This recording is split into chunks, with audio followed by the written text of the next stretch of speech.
gars yi déglu leen Bouba Ndour attaqué ne ki nga xamante ne bii na mooy Dame Mbodj ak Ousmane Sonko man nag loi L29 bi moo ma ñor ba may jeexal ci laa commentaire mais Bouba Ndour nit du xas moroom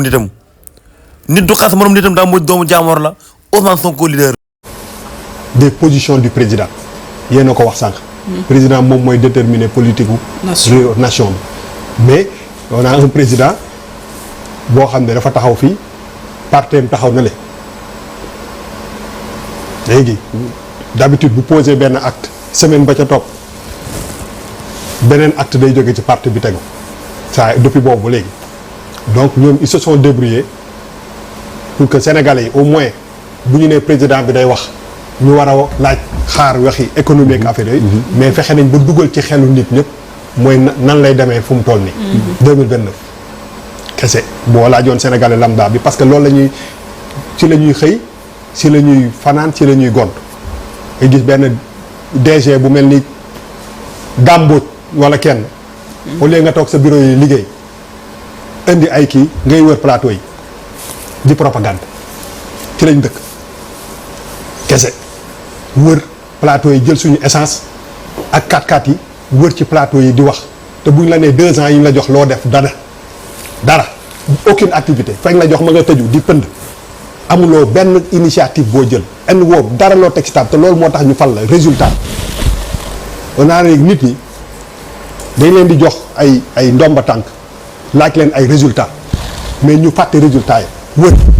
di lambari ak layam fu nekk ñu dem fa wax ay wax yu ñàkk njëriñ attaqué nit ñi fii à gauche xam nga ni man moom ku ma wokk ma kuréel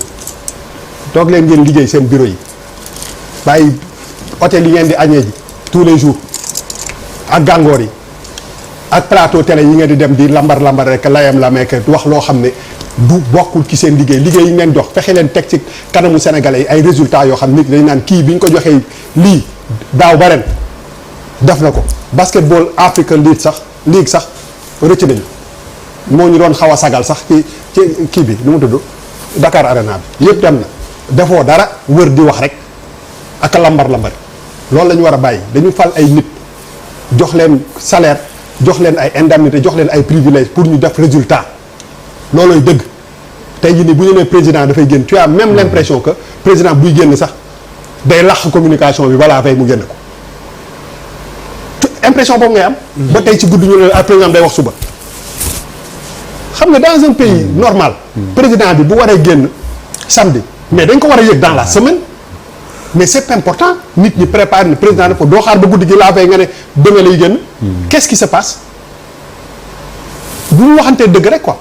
parce que tout simplement il y a un problème qu'on vit tous les jours ñu koy dund 24 heures sur 24 moom mu jaar nii waa parti ba jaar ni affaire bi jaxasoo te pourtant ñun li ñu intéressé Sénégalais yi mooy dañoo fal ay nit pour que ñu jëlee dëkk bi ci benn point yóbbu ko ci beneen point ñoom ñu fàtte loolu yëpp teg na leen di wax waxi kii donc ne vous attendez pas à des réponses ci ay catastrophe économique bi ñuy dund wala dara non bu ne vous attendez parce que Sénégalais li ñu xaar mooy que foo leen toll yaa ak Sonko da ngeen di ànd wala àndu leen ñoo fexe ba dugal loolu ci xelu nit yi 2029 rek la ñëpp di xalaat projet de loi yi ñuy wax yëpp xam nga ni bu ñaari nit àndoon dëggantaan kii du ne maa ko préparé kii ne maa ko génne nan waxante dëgg donc ñoom ñoo fexe ba installer division boobu ci xelu Sénégalais yi donc les Sénégalais sont là bu jox président Diomaye war a génn ñu ne lu mu war a wax ci kii bi nu ko Sonko déggee nu mu ko gisee loolu rek lañ fi nekkee. te loolu il faut mu dakk parce que faluñu ay nit pour loolu dañu fal ay nit. waaw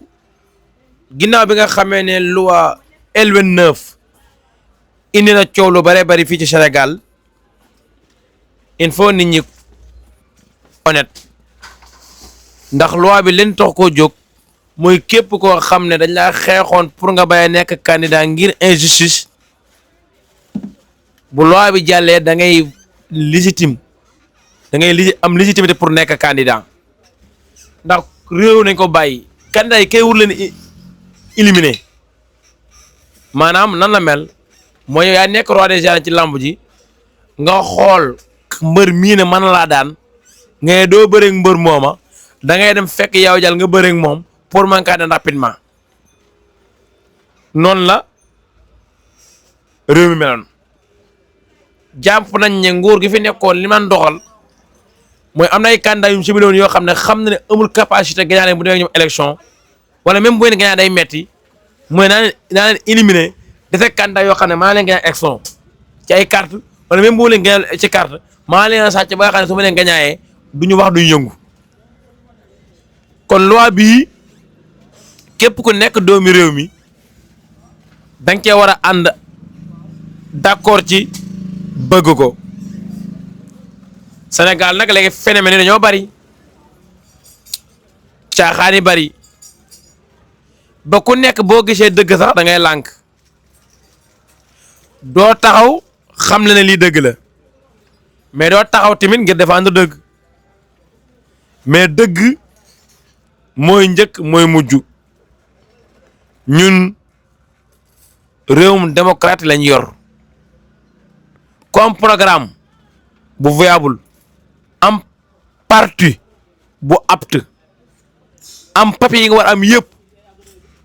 conseil constitutionnel dafa war a valider sa candidature pour nga mën a nekk président wala nga mën a nekk maire wala nga mën a nekk député fekkee loolu amul réew mi ay caaxaan la nekk pour man nguur gi fekkoon caaxaan moo tax a jóg tapale duñ indi lii dañ indi leen lu gën a dëgër li fi nekkoon pour président bi ku ko neexul doo nekk candidat bu jëm la naj wala Ousmane Sonko ku ko neexul ak ay député am ñu jëm la naj pour nga bañ a nekk candidat te mañ laa collé motif kon daal am naa yaakaar ne nguur gi ñu ngi jubbante yu bëree ba ci réew mi malgré nag premier ministre ak président bi am nañ ay réeroo waaye gis nañ boobu ba léegi ñu ngi ci intérêt réew mi ndax it ba kenn jaxasele xew ñu ngi ci intérêt réew mi Sénégal nag ñiy diaboliser ñoo ëpp ñiy diaboliser ñoo ëpp te pour man fekkee da ngaa bëgg a diaboliser koo xam ne diaboliser wul da ngay sonn man mënuma gëm lu ne kundum ci réew mi rek am ñoo xam ne suñ ci waxee dañuy wane ne Ousmane Sonko moo leen neexul loolu dafay bokk ci ñàkk gëm yàlla wante mënuma nangu tamit lu jóg ci réew mi ñu far ci Ousmane Sonko ñoom it ku ci wax sa xalaat ñu bëgg a gëm nit ñi ne Ousmane Sonko la ñuy xeex loolu tamit dama ci d'accord bëgguma diaboliser ci cas bi mi bëgguma ci cas bi lu ñu war a wane mooy sincère goo xam dafay ànd ak débat yu am argument ànd ak xam-xam boo xam ne kenn du ko mën a dindi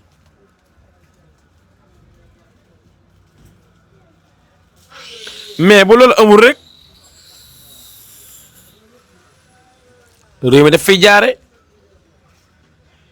dafa tabarkàlla ahsanal xaalixiin bugguñu mu jaare fi dañoo bëgg Sénégal boo xam ne ca kaw la jëm ca kanam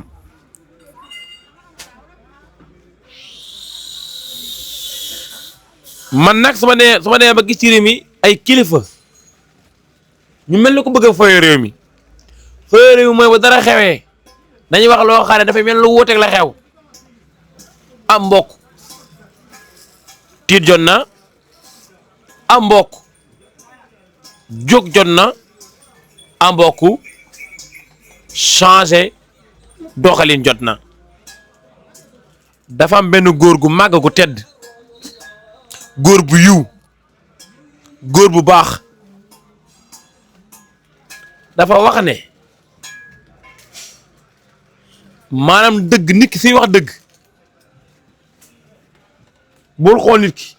xool dëgg may wax mu ne boo xoolee nit ki da ngay faanal tontu da ngay faanal tontu loolu baaxul